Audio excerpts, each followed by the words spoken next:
todos ustedes, muy buenas tardes, señoras y señores, amigos, colegas, jubilados, activos y también los pasivos, que son los que realmente, conjuntamente con el Colegio Departamental, se encargan de hacer estos eventos. Este mes va terminando y por lo tanto esta es la última semana que hacemos los últimos dos eventos, hoy martes y el próximo jueves a las 16 horas. A todos ustedes, buenas tardes. Bueno, ahora Natalia, le dejo el micrófono y vamos a presentar a Lorena, una abogada especialista en discapacidad que nos va a instruir. Natalia, todo tuyo. Buenas tardes a todos, un gusto que estén acá. Es el anteúltimo día, el jueves culmina este mes cultural que fue increíble, así que los esperamos. Recuerden que hay música italiana y española para terminar con toda una fiesta. La doctora Lorena Révola nos acompañó el año pasado con esta temática tan interesante de discapacidad que muy pocas veces se aborda. Les pedimos que si tienen consultas levanten la mano, nosotros les llevamos el micrófono para que Claudio, que está grabando, pueda salir en esa grabación las consultas, y es muy libre, debe ser un ida y vuelta, así que no tengan miedo de preguntar. Bienvenida, porque es increíble, tu charla realmente va a ser muy, muy interesante. La doctora Lorena Révola es abogada, especialista en Derecho a la Salud y Discapacidad, es disertante en distintas charlas y congresos sobre la temática, profesora en la carrera de Educación Especial nivel terciario en la materia legislación. Bueno, un fuerte aplauso para ella.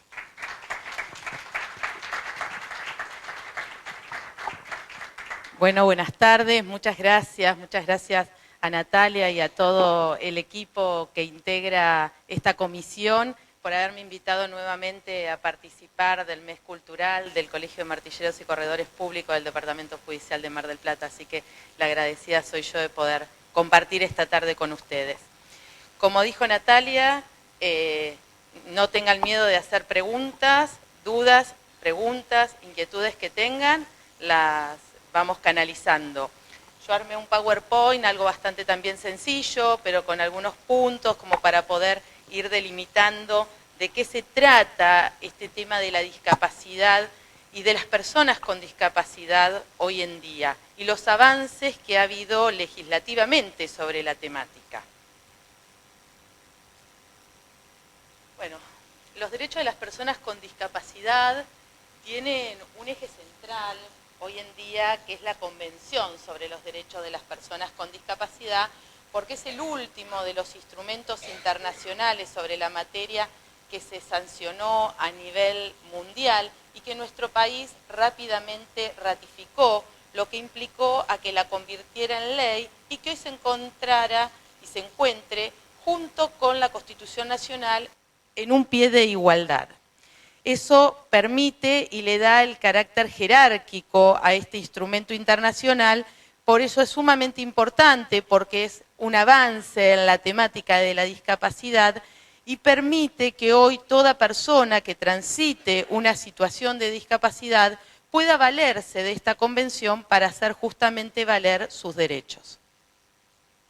Hay tres modelos teóricos de acercamiento a la discapacidad, esto a lo largo de la historia. A lo largo de la historia hablábamos de un modelo de prescindencia, este modelo de prescindencia donde las causas se consideraban que las causas de la discapacidad eran de carácter netamente religiosa, que era un mal de los dioses y que la persona con discapacidad debía ser excluida o castigada y que era un estorbo para la sociedad. Entonces, la respuesta era prescindir de la persona con discapacidad a través de políticas de exclusión. Luego pasamos a un segundo modelo, donde es denominado modelo rehabilitador. Este modelo rehabilitador estaba fundamentado en cuestiones de carácter médica, donde a la persona con discapacidad había que rehabilitarla. La persona era considerada un ideal social de la goma de borrar, se decía. ¿Por qué? Porque se le borraba, se intentaba borrar aquello que era considerado como lo defectuoso y se lo trataba de normalizar. Las respuestas estaban centradas en la persona. La persona era quien debía lograr ese cambio al costo que fuese, y estaban considerados que eran iguales pero separados, escuelas para personas con discapacidad, escuelas para personas sin discapacidad, y así con los distintos ámbitos de la sociedad. Hasta que llegamos a este modelo, al modelo social, y a este modelo social llegamos luego de los avances legislativos, pero particularmente y especialmente gracias a la Convención, donde la Convención centró que la temática de la discapacidad tenía que ver justamente con el entorno, con las barreras. Ustedes notarán que si van a ingresar a un edificio y ese edificio tiene escalones de acceso, no toda persona puede ingresar. Una persona que está con un bastón tiene una dificultad. Una persona que está en silla de ruedas tiene una dificultad. Una persona no vidente tiene una dificultad. Una embarazada tiene una dificultad. Una mamá con un cochecito de un bebé tiene una dificultad. En cambio, si ese edificio no tiene esos escalones de acceso o no tiene o tiene una rampa, es accesible. Y eso es a lo que se llama la discapacidad por causas sociales, cuando el impedimento está generado por el entorno y por las barreras. Pero además de ese aspecto, se dejó de pensar a la persona como un objeto y se la empieza a reconocer como un sujeto de derecho, donde no solamente se habla de rehabilitar, que obviamente hay muchos tratamientos de rehabilitación muy buenos y efectivos, sino también habilitarla. Ustedes piensen en una situación, por ejemplo, de una persona que nace sin ningún tipo de discapacidad y que trabaja en cualquier puesto de trabajo real que vemos a cotidiano y como consecuencia de su trabajo se accidenta. ¿Qué vamos a hacer con esa persona que se accidentó? ¿La vamos a rehabilitar o también la vamos a habilitar? La vamos a rehabilitar, sí, porque si la persona tiene una fractura, hay que rehabilitar esa fractura. Pero si la persona ya a consecuencia de esa fractura no puede más realizar la actividad que hacía, ¿qué hacemos con esa persona? ¿La excluimos o la habilitamos? La habilitamos.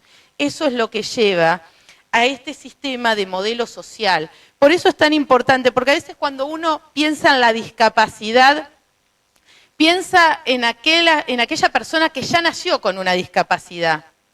¿Y cuántas veces a lo largo de nuestras vidas vamos adquiriendo alguna discapacidad por motivos transitorios? ¿Pero nos modifica nuestro accionar diario? Sí, nos modifica. Nos modifica, ya no es lo mismo ingresar a un lugar, vuelvo a repetir, que tiene escalera que un lugar sin escalera. No es lo mismo si estamos imposibilitados sentarnos en una silla baja, necesitamos por ahí de una silla alta, o de concurrir a un baño que es chiquito.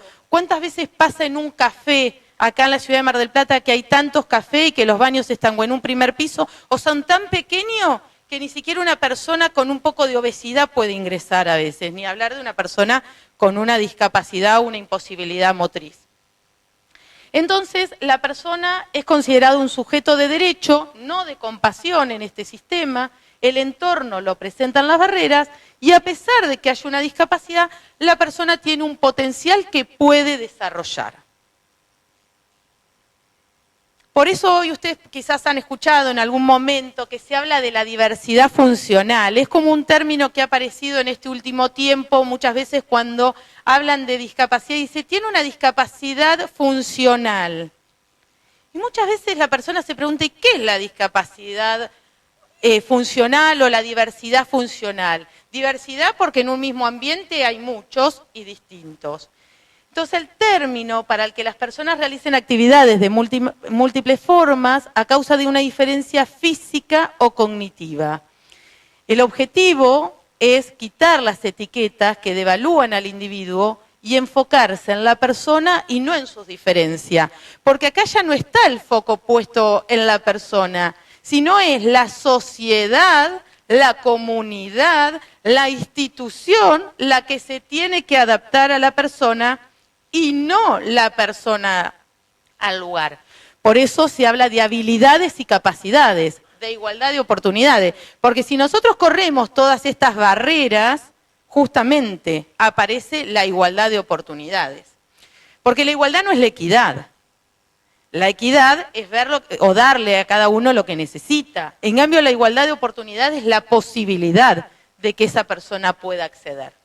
Individuos diferentes, pero iguales en dignidad. Eso es fundamental, porque si no, excluimos.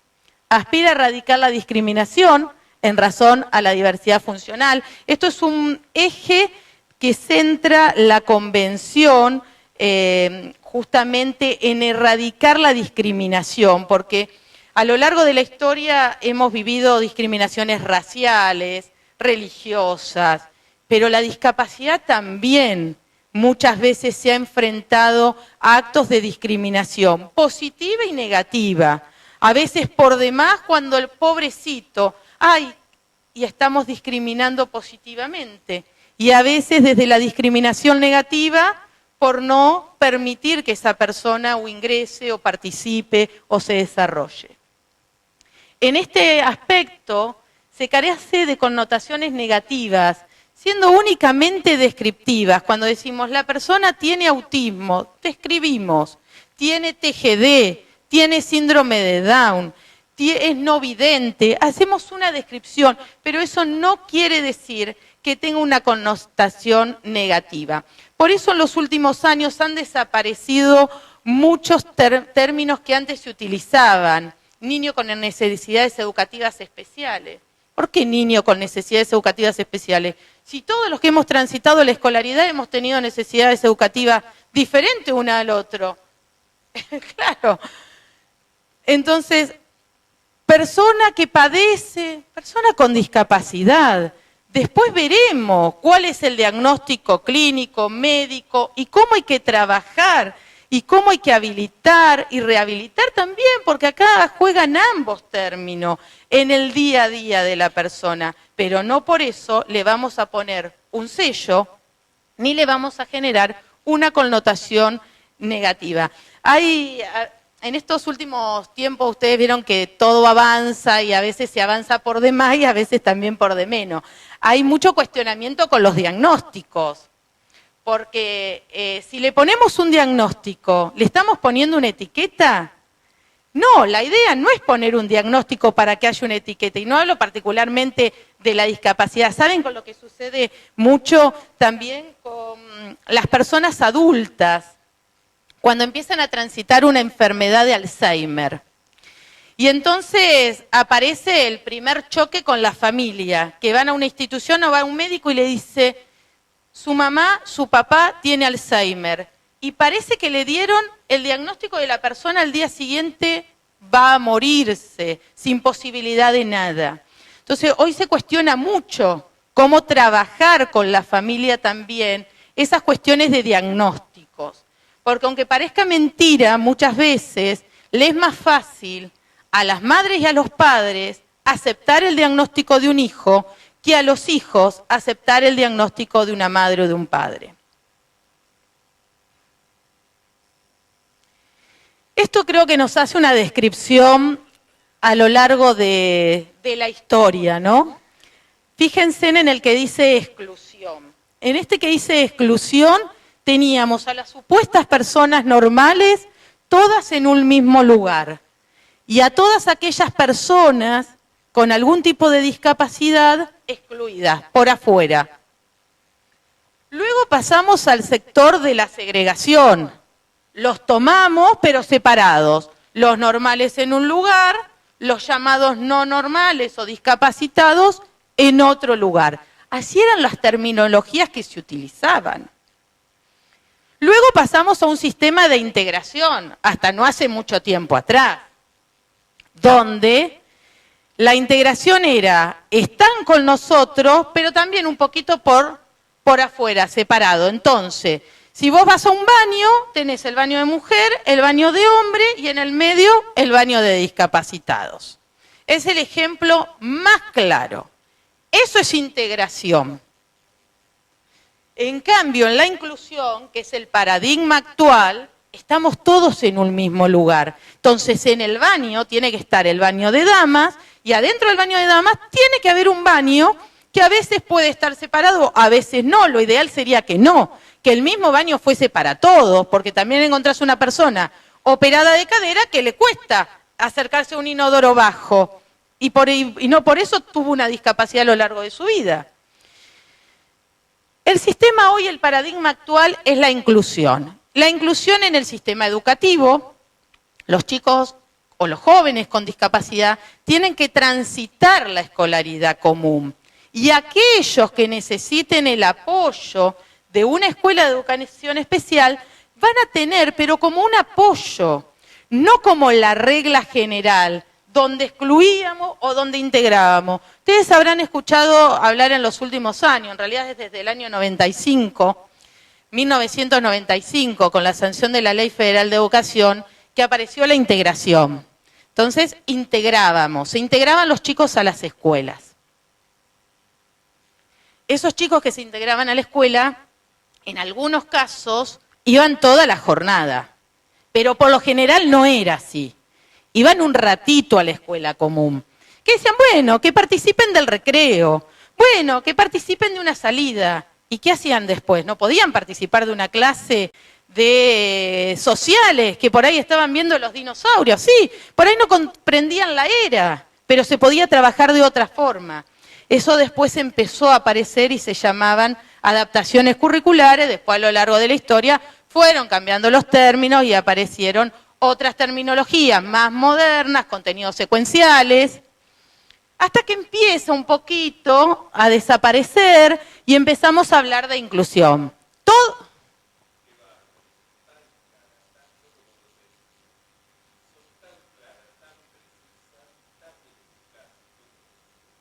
Gracias.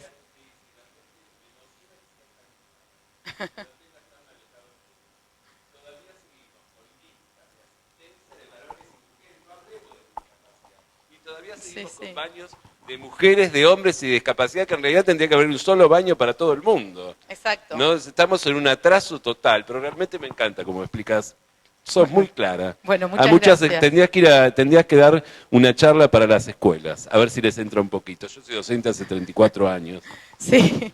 Tendrías que ir. La educación siempre es compleja en el sentido de que vos tenés que encontrar que haya compromiso. Desde la persona que abre la puerta hasta el inspector, porque cuando vos no encontrás ese compromiso.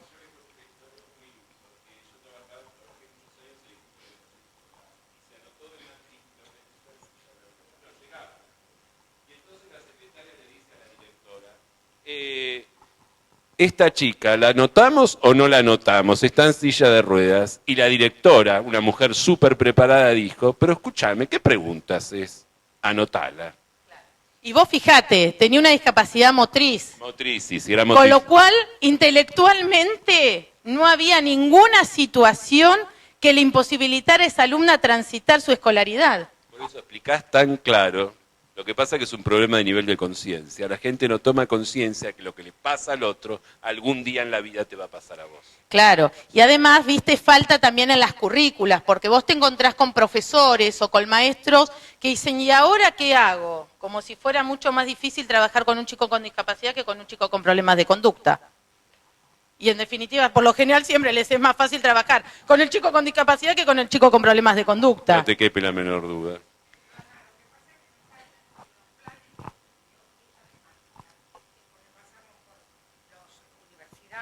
Sin tener esta temática. Ahora yo te digo esto, vos reclamas, hace falta que te lleguen años que siempre te digan lo que tenés que hacer. Pero tenés que estar también preparado para y tenés que tener ganas también de prepararte. Mirá, yo...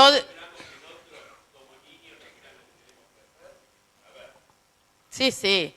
Yo durante unos años di clases en la carrera de Ciencias Políticas, en el profesorado de Ciencias Políticas, y siempre les contaba esta temática y les explicaba a los chicos que iban a ser profesores del nivel secundario.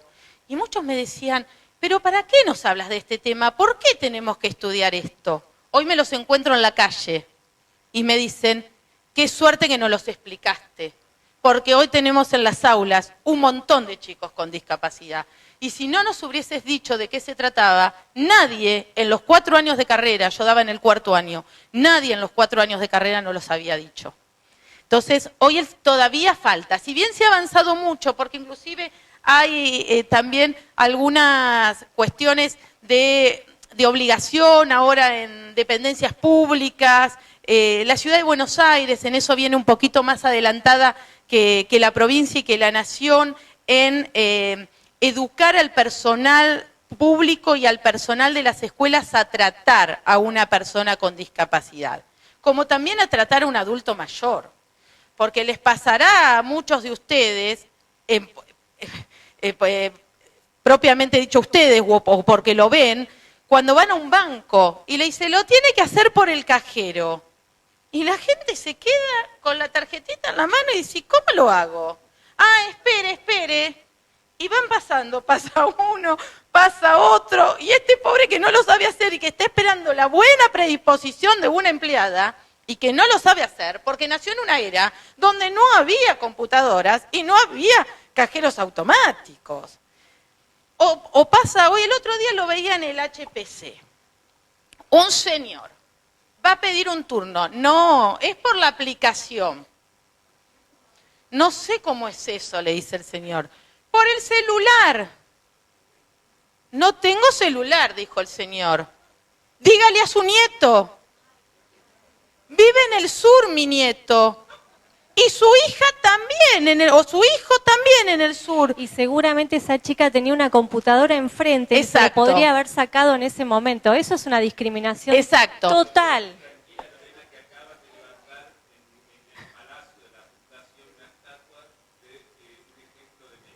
Claro. Entonces, una persona que estaba al lado, más joven, de Hipócrates, que es más joven, que estaba al lado, dice, señor, yo se lo hago. Entonces la chica que estaba del otro lado dice, no, pero tiene que ser con la aplicación de él. Ah, pero entonces como ya la gente se empezó a poner fastidiosa con lo que sucedía, la chica dijo, bueno, señor, yo esta vez le doy el turno, pero vaya buscando un celular. Eso también es una discriminación por edad o por discapacidad, porque le pasó a este señor que era una persona adulta mayor, pero le podía haber pasado a una persona con discapacidad también, porque hoy el adulto mayor y la persona con discapacidad están bastante parejas en estas cuestiones.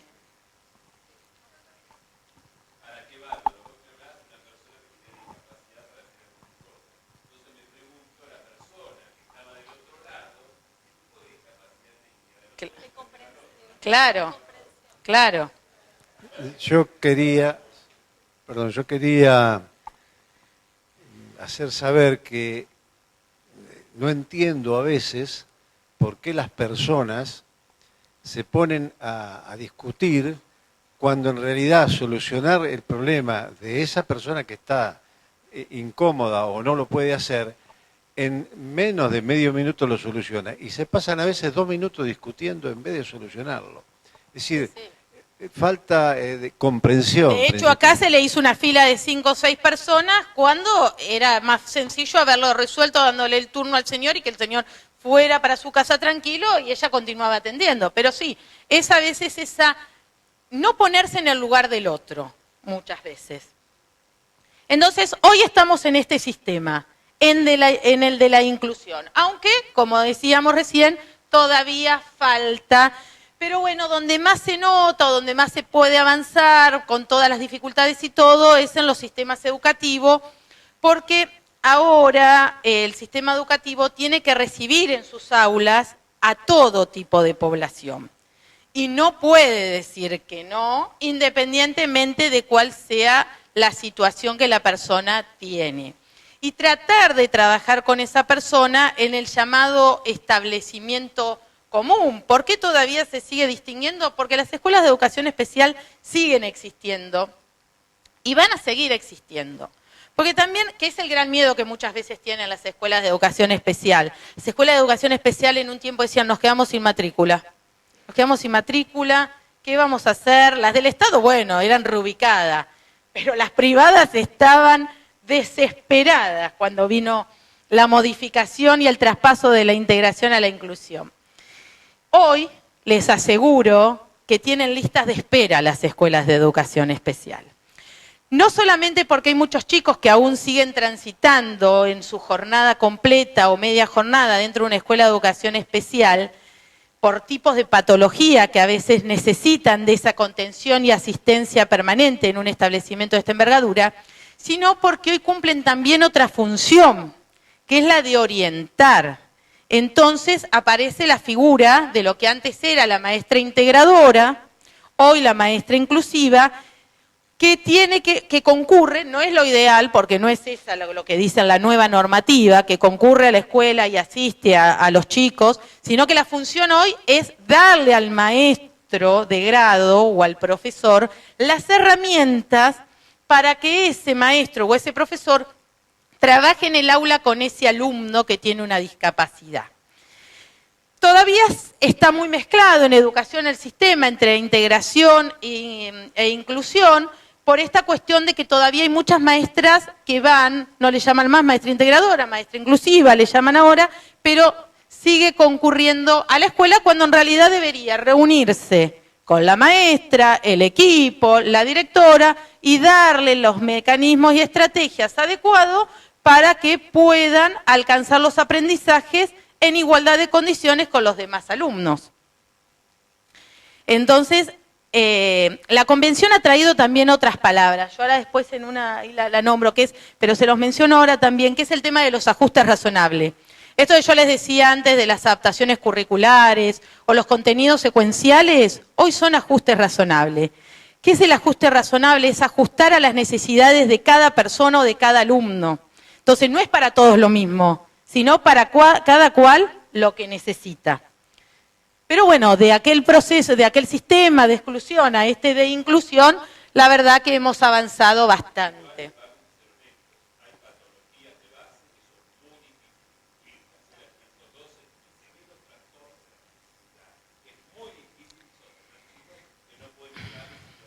Claro.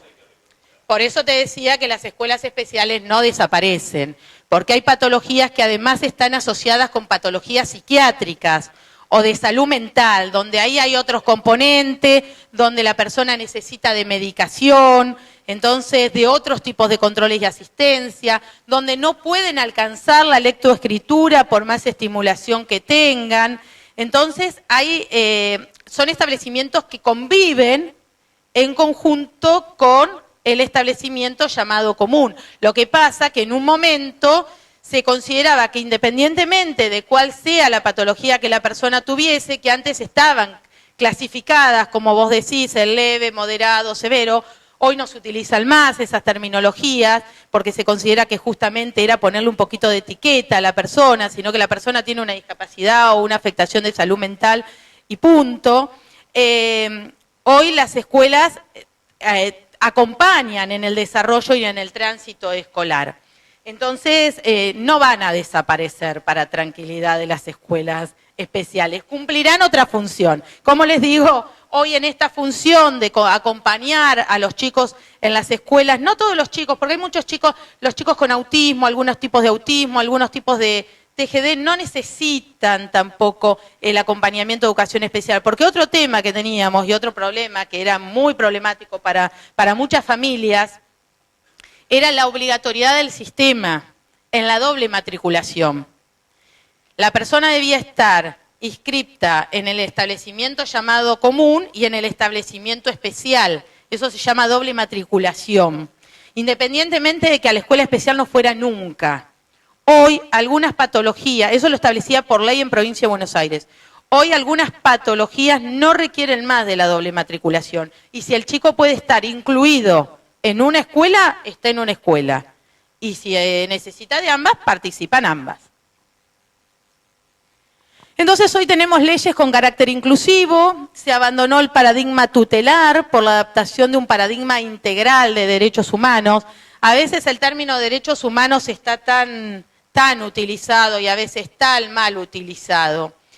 Pero bueno, acá lo que apunta este reconocimiento es en esto de sujeto de derecho y reconocimientos de derecho. Los derechos humanos son derechos intrínsecos de cada uno de nosotros que nacen con nosotros. Lo que pasa que en el caso de la persona con discapacidad muchas veces se veían aniquilados esos derechos. Bueno, el paradigma actual hoy hace que eso no suceda. Construcción de un abordaje caracterizado por la inclusión social, se fortalecen los estándares de derechos humanos vinculados a los principios de no discriminación e igualdad. Este es un principio rector en la Convención y que se reitera y se reitera. ¿Por qué? Porque ha sido lo que a lo largo de la historia mayores dificultades ha traído a la población con discapacidad. Un punto a tener en cuenta es que en esta Convención participaron personas con discapacidad, no solamente legisladores e idóneos.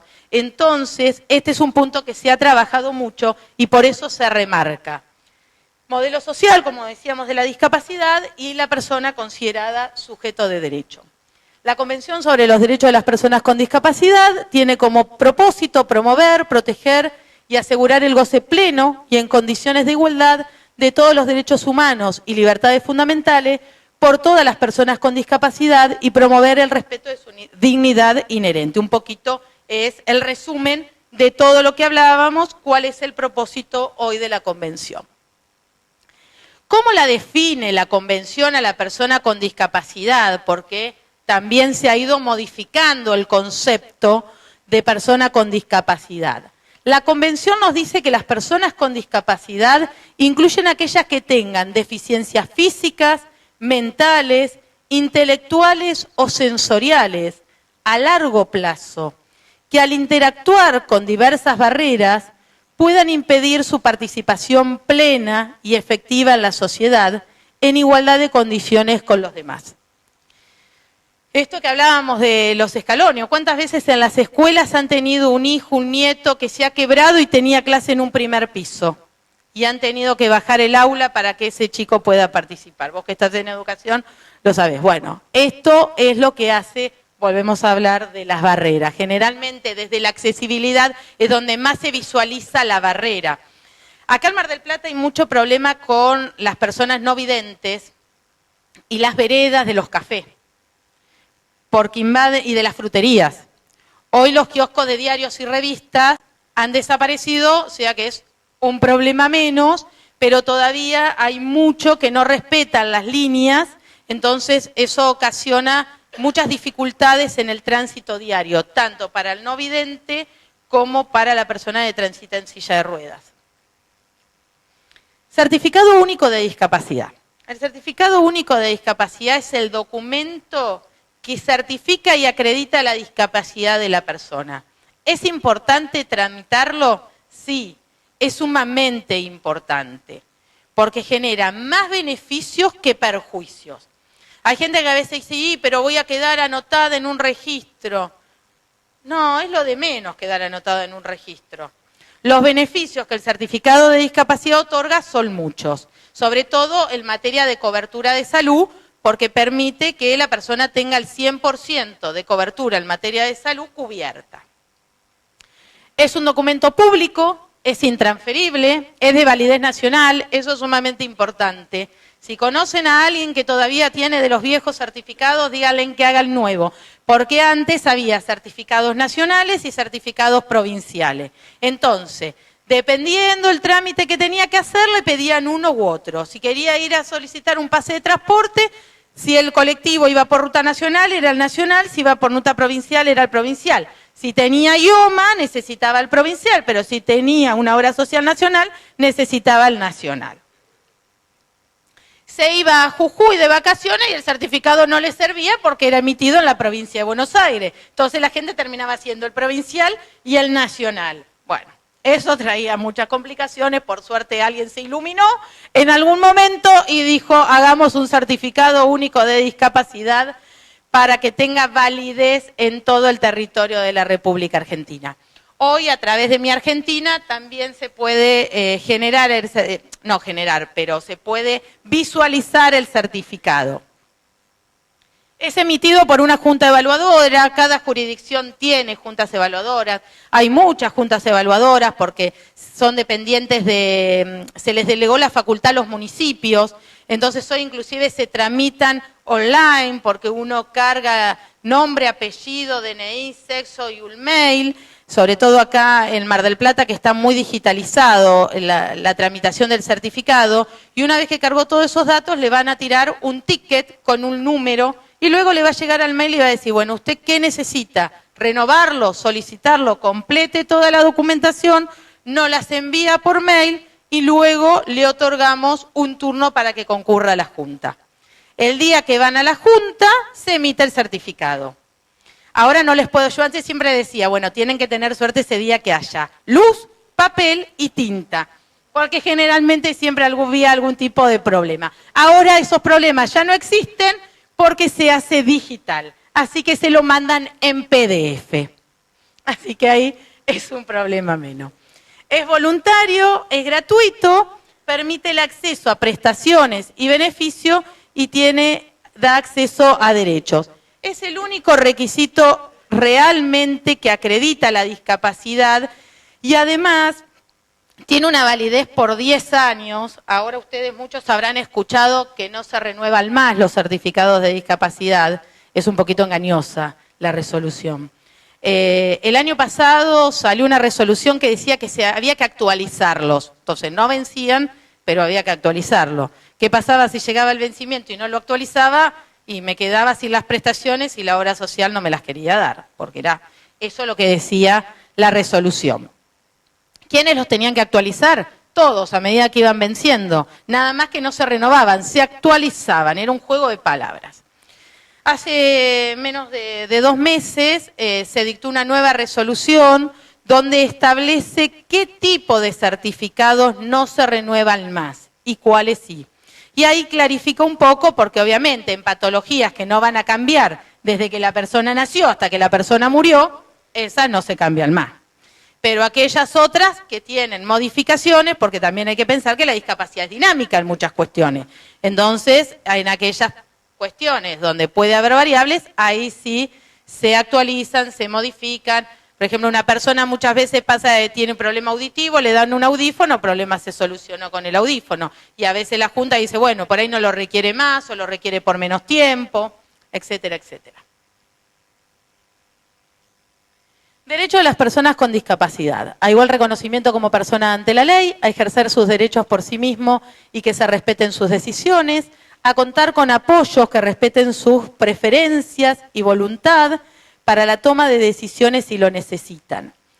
Este punto tiene mucho que ver, muchos de ustedes habrán escuchado en algún momento hablar de la curatela. La curatela no existe más. Es un proceso, aclaro que aquel que la tenga, quédese tranquilo, porque se modifica, pero como procedimiento y como normativa no existe más el proceso de curatela, porque era un proceso donde asemejaba a toda persona con discapacidad al demente en sentido jurídico. Eso venía de la mano de la ley 17711, de sanción del Código Civil, muy viejo, y nunca se modificaba. Con el correr de los años y sobre todo con doctrina y jurisprudencia española, se empezó a aplicar el instituto de la inhabilitación, que nosotros en el Código Civil lo teníamos, pero no lo utilizábamos. Decía, todos iban por el lado de la curatela y el de la inhabilitación decía para la persona disminuida en sus facultades mentales. Entonces no se utilizaba mucho. Con la creación en el año 2001-2002, acá en Mar del Plata, de los juzgados de familia, se empieza a utilizar este instituto de la inhabilitación judicial y empieza a haber importantes avances porque ya no le aniquilaba los derechos a la persona con discapacidad, que sí hacía el sistema de curatela. El sistema de curatela aniquilaba los derechos. La persona no tenía ni derechos personales ni derechos patrimoniales. Tenía un curador, que ese curador era quien tomaba las decisiones en todo. Y era unipersonal el cargo. Si la persona tenía mamá y papá y se peleaban por quién ejercía el cargo. Si tenía abuela y abuelo, o habían fallecido los padres, pero estaban los abuelos o los tíos, se tironeaban para ver quién iba a ejercer ese cargo porque el código decía que era unipersonal. Se empieza a utilizar el instituto en el 2001-2002 de la inhabilitación con un cargo dual. Si estaba mamá y papá, era mamá y papá, si estaban los abuelos, era abuela y abuelo, y si estaban los tíos, eran tíos y tío, y si había más de un hermano, eran hasta 2 hermanos. Así era el sistema de la inhabilitación, que ya no aniquilaba la totalidad de los derechos, sino que respetaba los derechos personales y protegía los derechos patrimoniales. Por eso ahí es cuando ustedes empezaron a escuchar la persona con discapacidad tiene derecho al voto. Sí, ¿qué pasaba en el otro sistema? Como se inscribía, no tenía posibilidades al voto. En el de inhabilitación, sí, entre otras cosas, tenía derecho al voto, que es generalmente lo más buscado en estos tipos de cuestiones cuando se trata de una persona mayor de edad. Y por supuesto, ni hablar de que pudiera realizar algún trámite por sí. Pero esta persona que era curador ya no asistía y representaba, sino que solamente asistía, con lo cual la persona empezaba a tener un poco más de participación. Ese sistema rigió hasta que en el 2015 se modificó el Código Civil, obligados por la Convención Internacional de los Derechos de las Personas con Discapacidad, que se sancionó en el 2006 y que la Argentina ratificó en el 2007, y al ratificarla tuvo la obligación de ajustar un montón de cuestiones. Ustedes habrán visto que hay mucho, en algunas plazas hay juegos adaptados o juegos inclusivos, o los de educación, o los de actividad física en la costa. Vieron que son amplios, que cualquier persona puede subir, o están esas calecitas redondas. Eso no fue porque un buen gobernante dijo hagamos algo, sino porque la Convención exigía esas cuestiones y el Estado no las asumía, lo sancionaban. ¿Y cómo lo sancionaba? El Banco Mundial no les prestaba plata. Así fue como muchas cuestiones se han ido logrando, tanto en discapacidad, ancianidad y niñez. Entonces, en el 2015 se modificó el Código Civil y desaparecieron estos procesos de insania, curatela y también el de inhabilitación. Todos esos ya no tienen más vigencia. Hoy el proceso se llama proceso de la determinación de la capacidad jurídica. Eso implica que la persona es capaz y que se va a restringir su capacidad en aquellas cuestiones que sean necesarias restringir, pero que el proceso siempre va a ser protectorio. Claro, claro. Ya esa persona, ya el cargo de curador desapareció y aparece el de persona de apoyo. Persona de apoyo puede ser mamá, papá, hermanos, tíos, una vecina que ayuda y colabora. Se pueden formar grupos de apoyo. Por ejemplo, un grupo de la familia puede ocuparse de las tareas concernientes a la atención médica, otra a la atención alimenticia. Es decir, es mucho más libre, mucho más amplio, mucho más dinámico, no establece imposibilidades, sino que le da posibilidades tanto a la persona con discapacidad como a su familia. Siempre, tanto los procesos anteriores como estos, son dictaminados por un juez de familia, que es a petición de la familia, con la participación de un abogado y con la participación del equipo interdisciplinario que tienen los juzgados, asistente social, psiquiatra y psicólogo. Lo que busca este equipo, porque es ver que realmente lo que uno manifiesta en la transcripción de un papel sea real. Primero, que la persona exista. Segundo, que la persona tenga la discapacidad que uno manifiesta que tiene. Y tercero, ver cómo está constituido el grupo familiar y qué pretende ese grupo familiar para con esta persona con discapacidad. Porque encontramos en la sociedad de todo. Gente muy buena, gente que se ocupa, se preocupa por atender y asistir a su familiar con algún tipo de patología, y otro que está viendo, bueno, a ver, cobra la jubilación, cobra la pensión, a ver cuánto necesito, me alcanza esto, yo lo manejo, alquiler de propiedades, ni hablar, etcétera, etcétera, que ustedes en la actividad de martilleros también verán muchas veces en todas estas cuestiones cuando aparece alguien con una persona con discapacidad y la desesperación a veces por querer vender un inmueble y qué hacer cuando el escribano dice necesito la autorización del juez. Que ahí es otro punto que se empiezan a tirar de los pelos porque La operación por ahí se cae, el comprador no entiende, pero el vendedor dice yo soy vendedor, y ahí empezamos otra historia. Y la gente, el que actúa de buena fe, dice, ay, ¿y ahora qué problema que tengo acá?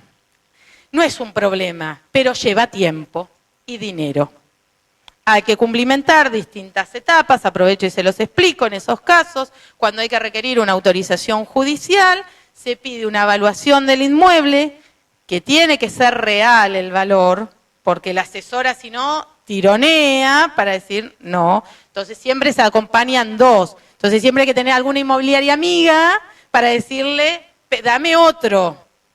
En la solidaridad de colegas, una vez por mí, otra vez por vos, bueno, esos dos presupuestos que tienen que estar similares el monto, que a veces varían el $1.000, a veces 1.000 para arriba, 1.000 para abajo, entonces no genera tanto inconveniente. Además de las evaluaciones, se pide un informe de dominio para ver que la propiedad sea de quien dice que es, y luego se lo solicita al juez la autorización de venta, la persona de apoyo, o en su defecto, si no actualizó el procedimiento y sigue siendo curador, el curador, que le van a decir que va a tener que actualizar el procedimiento, pero se lo van a dar mientras tanto, el curador que le va a decir, bueno, le voy a autorizar, pero ¿cuánto le corresponde a la persona con discapacidad? X cantidad de pesos. El escribano deberá depositar en cuenta judicial, con lo cual ahí aparece muchas veces otro tironeo, porque dice, bueno, pero no puedo, el escribano dice, yo no puedo declarar menos de lo que el inmueble vale, porque, y es verdad, no se puede. En esos casos, lamentablemente, se pierde muchas veces dinero. Y se pierde porque no se puede mentir ahí. Entonces, terminamos ganando los abogados en esa cuestión, porque es otro profesional que participa en una operación que en otra situación no tendría que participar. Es injusto, a veces sí, pero en otros casos no, porque si no se lo controla, hay mucho abuso. Entonces, de esa manera se resguardan los derechos de la persona con discapacidad en una operación de venta. Ahora, ustedes me dirán, ¿y por la convención la persona no puede participar? Sí puede participar, pero ahí volvemos al punto anterior, cuando decíamos de los docentes que no están capacitados. Los escribanos muchas veces tampoco. Entonces el escribano dice, no, es mi firma. Yo no voy a firmar si usted no me trae la autorización de venta. Y hacen transitar a la gente al proceso cuando tranquilamente se podría realizar la operación si el escribano verifica que la persona no tiene un proceso de restricción de la capacidad, que no está inhibida, porque si tiene proceso para la determinación de la capacidad va a estar inhibida. Entonces si la persona no está inhibida y no tiene proceso de determinación de la capacidad, y el escribano se reúne con la persona, y la persona está centrada en tiempo y espacio, y entiende, puede realizar la operación, y deberá ver cómo resguarda el dinero o cómo informa. Pero se puede. No es tan sencillo, pero se puede. A tener su propio documento nacional de identidad, porque aunque les parezca mentira, muchas veces la persona va sola a tramitar el DNI y dice, no te lo podemos dar, tenés que venir con tu mamá, tu papá. ¿Y pero por qué tengo que venir con mi mamá, mi papá, si tengo más de 18 años? Pasa. Aunque parezca mentira, les pasa a muchas personas con discapacidad que se movilizan libremente en la sociedad, realizan muchos trámites y a veces se encuentran con esa negativa. Por eso esto que hablábamos anteriormente de instruir al personal público. Lo mismo que pueden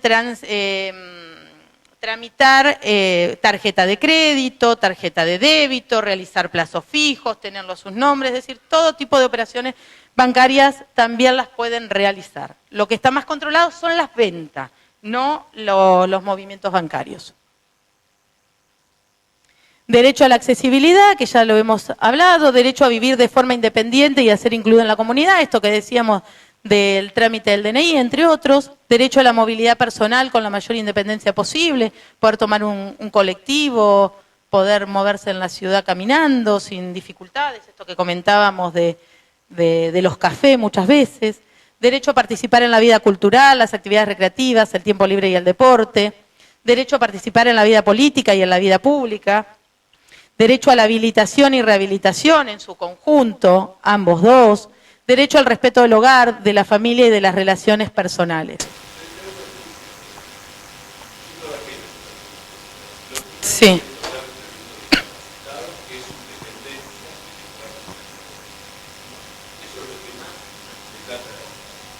Ahora, siempre los padres tuvieron que ver uno con las nubes, sino en realidad con la realidad. Todos piensan qué va a pasar a esos pobres padres cuando esos hijos no estén trasladados a una paternidad y cuando en realidad no les quieren dejar a sus otros familiares la situación, porque en realidad no fue el deseo de ellos, sino de los padres. ¿Fue claro? Sí, sumamente claro. Mira, acá la verdad que tu comentario es la consulta habitual del padre adulto mayor, sobre todo después de la pandemia, que se daba también no en padres tan adultos mayores. ¿Qué va a pasar con esos hijos? Claro.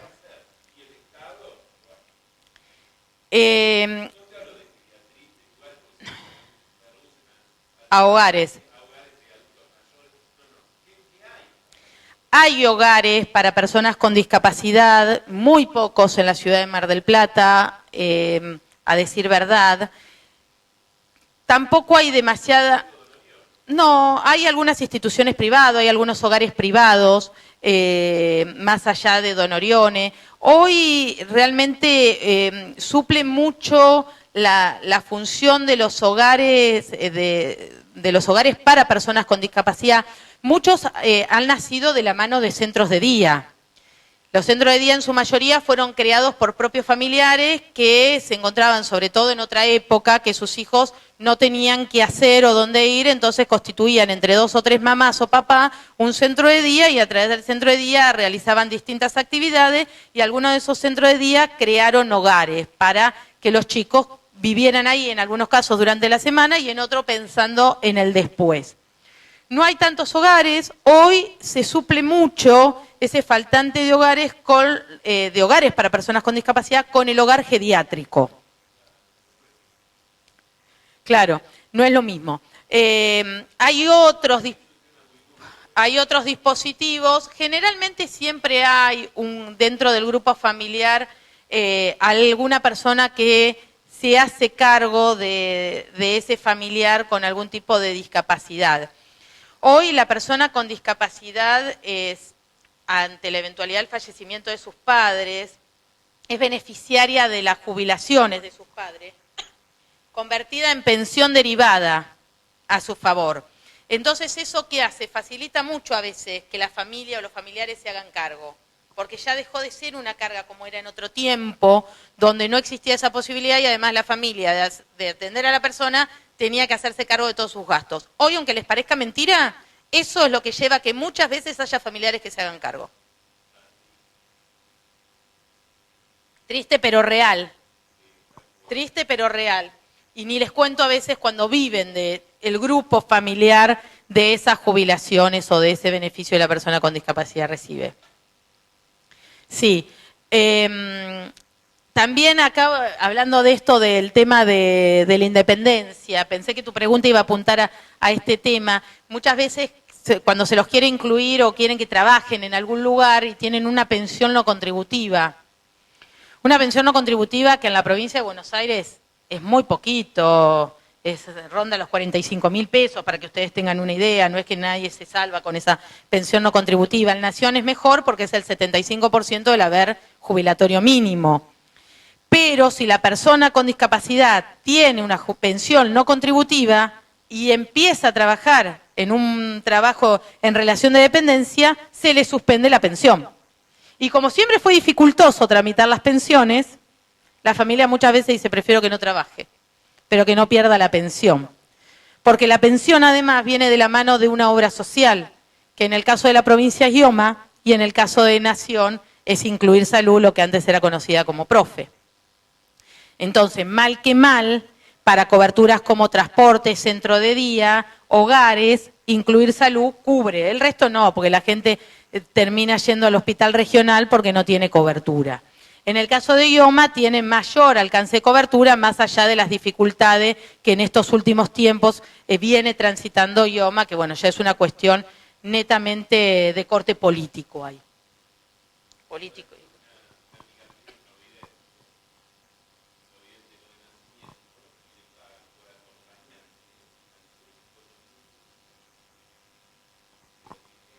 Eso es un subsidio que le da PAMI, que aunque les parezca mentira, es el subsidio que da PAMI, tanto sea para acompañante terapéutico, como para cuidador domiciliario, como para cuidado de persona mayor.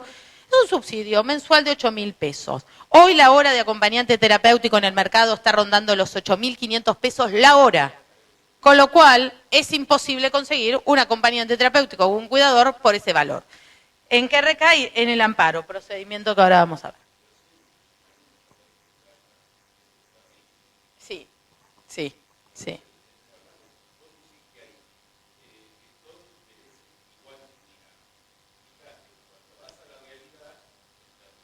Sí, sí, pero es terrible para todos, porque vos hoy vas al médico y te cobran un diferencial y todos los meses te descuentan de tu obra, de tu trabajo, de tu sueldo para la obra social, y ni te cuento si tenés IOMA, donde empezás a buscar qué clínica te atiende y ninguna te quiere atender, porque hoy las clínicas tienen cortado el sistema con IOMA. Entonces, es para todos. Hoy, a ver, desde hace años, yo siempre digo, los argentinos somos muy considerados para con los gobernantes, porque hace años que venimos, décadas, que venimos padeciendo atropello en los derechos y subsistimos, vamos, venimos, pero pasa.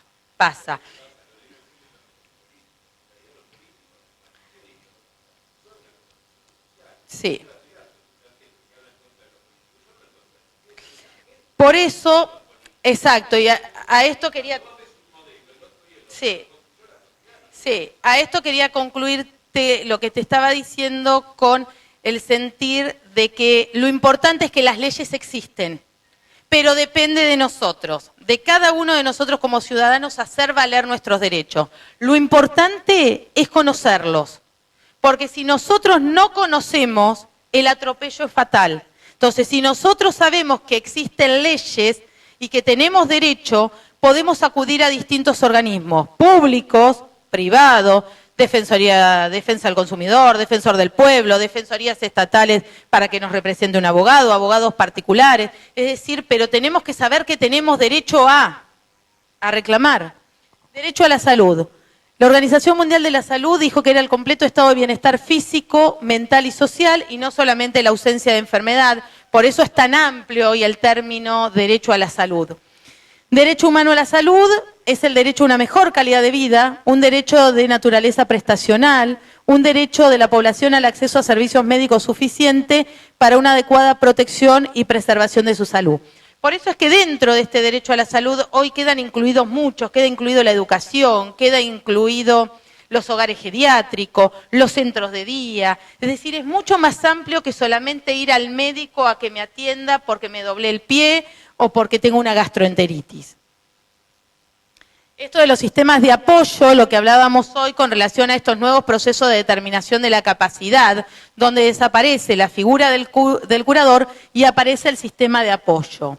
Pero este sistema de apoyo también deberá ser adoptado por los estados para proporcionar el acceso a las personas con discapacidad al apoyo que puedan necesitar en el ejercicio de su capacidad jurídica. Esto es sumamente importante porque a veces nos encontramos, con vos que hablabas de que tenés una amiga no vidente, ¿cuántas veces va a un lugar y no hay nada en braille?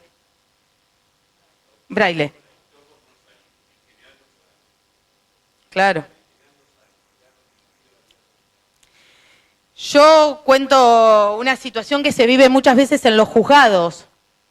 No hay personal que sepa hablar lengua de señas. Y toman audiencias y se las tienen que tomar a todas las personas. Entonces, estos sistemas de apoyo tienen que aparecer en todos los organismos. O una persona que va a hacer un trámite ANSES, o al PAMI, o a IOMA. Con suerte pueden llegar a encontrar a alguien que tuvo la voluntad de hacer un curso. Ajustes razonables, se entenderán las modificaciones y adaptaciones necesarias y adecuadas que no impongan una carga desproporcionada o indebida cuando se requieran, en un caso particular, para garantizar a las personas con discapacidad el goce o ejercicio en igualdad de condiciones con los demás de todos los derechos humanos y libertades fundamentales. Estos ajustes razonables era lo que hablábamos hoy en materia educativa, pero también se aplica en todos los distintos índoles de la vida que la persona pueda llegar a necesitar. Lo del turno médico, por eso hay que saber exigir las cosas, lo del turno médico, lo del banco, el trámite en el banco. Pero bueno, también depende de que se eduque a la población, ¿eh? Esta es otra convención importante, que es la Convención Interamericana sobre la Protección de los Derechos Humanos de las Personas Mayores. Esta es una convención novedosa, porque esta es nueva, esta convención. Es interamericana porque es regional, todavía no hay internacional. Es el instrumento internacional más nuevo que tiene nuestro país como incorporado a su legislación en esa cúspide. El objeto de la convención es promover, proteger y asegurar el reconocimiento y el pleno goce y ejercicio en condiciones de igualdad de todos los derechos humanos y libertades fundamentales de la persona mayor, a fin de contribuir a su plena inclusión, integración y participación en la sociedad. Porque lamentablemente muchas veces es excluido el adulto mayor. Ahora se van a enojar algunos, pero esto es lo que dice la convención. Es lo que... Bueno,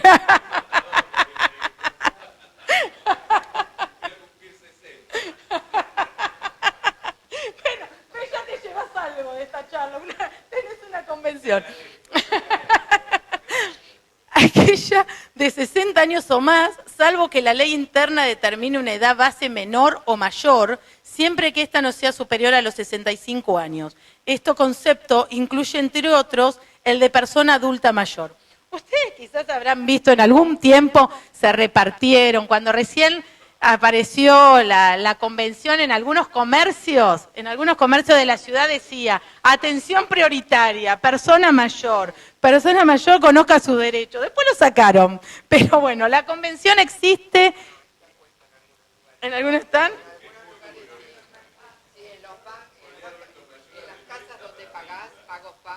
Sí. Hay una ventanilla que tiene esa leyenda. Bueno, ahora saben por qué. Claro. Lo que pasa que vos, fíjate que la convención es nueva a nivel regional y que la edad, también se han modificado la calidad de vida y de las personas. Hoy las personas viven mucho más. Antes realmente una persona de 60, 65 años era considerado un adulto mayor. Hoy no. Hoy la verdad que no. ¿Y cuántos hay en actividad laboral?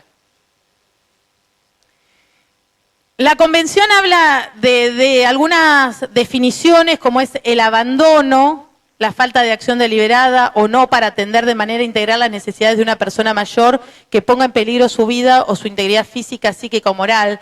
Yo solamente tomé algunas definiciones que tienen que ver con la atención del derecho a la salud, porque esto es fundamental a veces cuando van a realizar algún trámite a PAMI, por ejemplo, que la convención contempla estas cuestiones. Cuando a veces le dicen, no tiene cobertura, no, eso no le otorgamos, o le damos los 8.000 pesos. ¿Y cómo? ¿Hay abandono? Sí, hay abandono.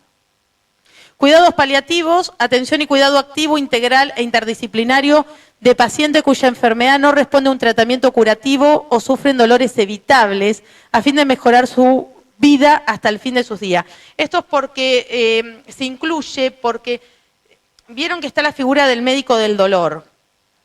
El médico del dolor no quedaba dentro de las coberturas de atención a la salud porque se consideraba que no era atención clínica. Bueno, por aplicación de la convención tiene cobertura a través del sistema de salud el médico del dolor también, como así también el tema de cuidados paliativos, tanto sea en dispositivos de internación domiciliaria en domicilio, como en hogares geriátricos, que hay hogares para cuidados paliativos. Si bien son poquitos los que acá en Mar del Plata tienen para cuidados paliativos, también están especificados y es una prestación que se puede solicitar.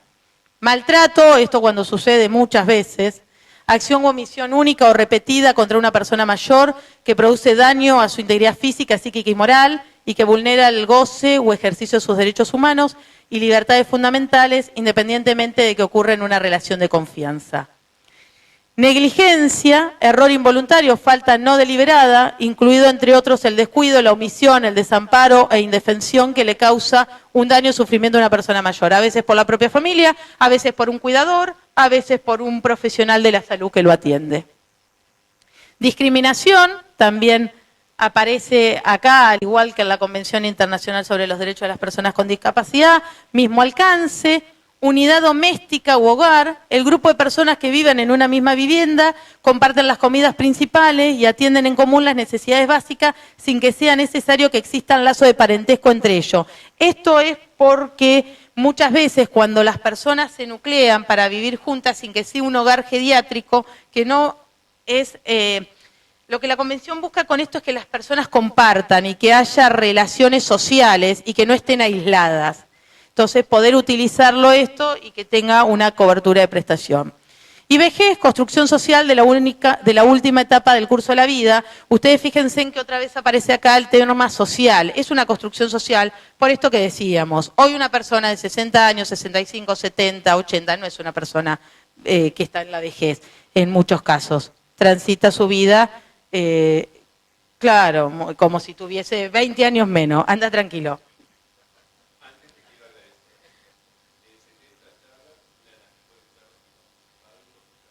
Bueno, muchas gracias. Muchas gracias.